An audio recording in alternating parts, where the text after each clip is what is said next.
طاقم تحكيم مباراة الزمالك وبتروجيت في الجولة ال14 من الدوري الممتاز اللي هتقام غدا في الساعة 4 على استاد السلام.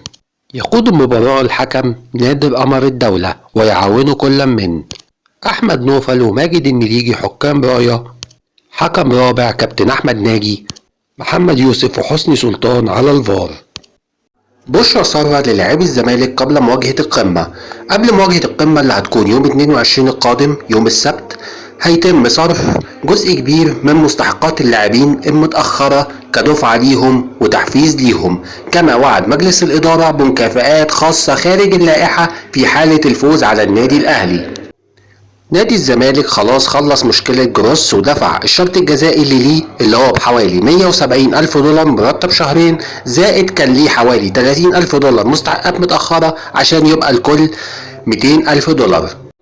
انتهاء أزمة رئيس نادي الزمالك السابق المستشار مرتضى منصور مع الكابتن محمود الخطيب رئيس نادي الأهلي، واللي قرر انه يبتعد فترة عن العمل بسبب حالته الصحية، نتمنى له الشفاء العاجل بإذن الله. المستشار مرتضى منصور قال انه اعلن خلاص انتهاء خلافاته الكاملة مع الكابتن محمود الخطيب، وانه بيتمنى له الشفاء من الوعكة الصحية اللي هو فيها حاليا، وقال انه تعرض لاكثر من وعكة مثل هذه، ودي ابتلاءات عظيمة من ربنا، ويتمنى له انه يقوم بالسلامة. ونتمنى طبعا الصلح ما بين الجميع، وما نتمناش يبقى في اي مشاكل بين الناس، لان احنا كلنا ضيوف على الدنيا. غدا الزمالك سيلتقي مع نادي بتروجيت في الجولة ال14 من الدوري المصري الممتاز. المباراة تكون على استاد السلام في تمام الساعة 4 عصرا. يغيب عن الزمالك اولا احمد فتوح بسبب الاصابة، ثانيا بسبب الايقاف 5 لاعبين وهم ناصر ماهر، مصطفى شلبي، محمد عواد، محمد شحاتة، محمود جهاد.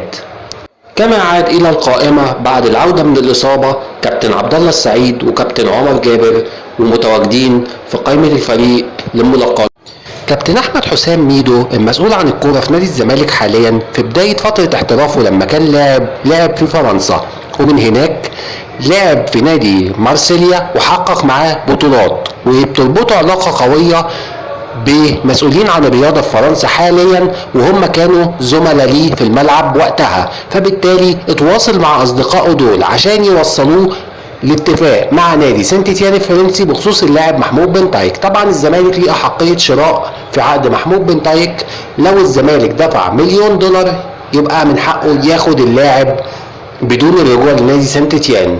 فبالتالي بيحاول ميدو ان يوصل مع نادي سانت تيان اللي هو يقسط المبلغ او يخفضه وياخدوه دفعة واحدة بعد التخفيض، وهنشوف. احمد حمدي بدأ ينزل تدريبات نادي الزمالك وبقى بيأدي بشكل كويس جدا، رغم ان الدكتور محمد اسامة قال انه هيبدأ يشارك من نص 3، لكن يبدو ان اللاعب دلوقتي جاهز، ومسألة لعبه من عدمها امور فنية. طبعا كلنا عارفين ان مستر جوزيه بيسيرو لما كان في الاهلي هو اللي اكتشف احمد حمدي لما كان ناشئ في الاهلي، كان عمره وقتها تقريبا 18-19 سنة، وهو اللي خده البرتغال، وهو اللي جاب له عرض من البرتغال من احد وكلاء اللاعبين في البرتغال، واحمد حمدي بدأ الاحتراف على ايده، وهو مقتنع جدا بهذا اللاعب، وبالتالي هيبقى حاجة كويسة لما يبقى تحت ايده ناصر ماهر اللي هو عارفه كويس، واحمد حمدي اللي هو عارفه كويس، وكابتن عبد الله السعيد اللي هو اشاد بيه كويس جدا، وهو اللي طلب حضوره لنادي الزمالك. نتمنى له التوفيق فيما هو قادم مع الزمالك.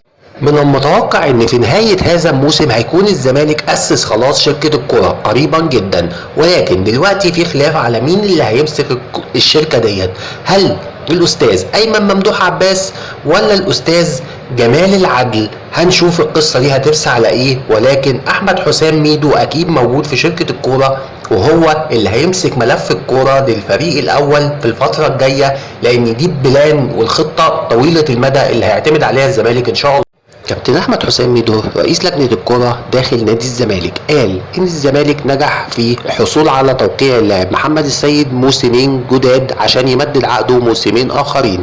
اللاعب عقده كان بينتهي بنهاية الموسم المقبل، والزمالك جدد له موسمين عشان يبقى نهاية عقد اللاعب حتى عام 2028. بالنسبة لحسام عبد المجيد في خلاص اتفاق انه هيتم تعديل عقده من 3 مليون للفئة الاولى، وما ذكرش ارقام، ولكن قال ان الزمالك بيحاول انه يمدد عقده موسمين اخرين. حسام عبد المجيد هو الاخر بينتهي عقده من نهايه الموسم المقبل وعايزين يجددوا له موسمين كمان.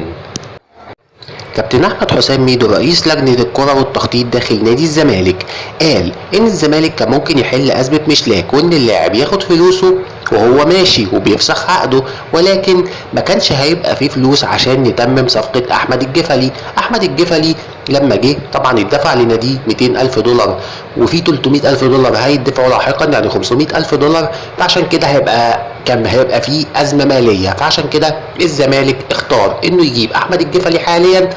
وبالنسبه للاعب مشلاك كده كده هيلجأ للفيفا وهيتحكم له بالمبلغ زائد حوالي 10 او 15% زياده، وده الامر الواقع. وقال انه حاول ياخد مع اللاعب تقسيط او تخفيض، ولكن اللاعب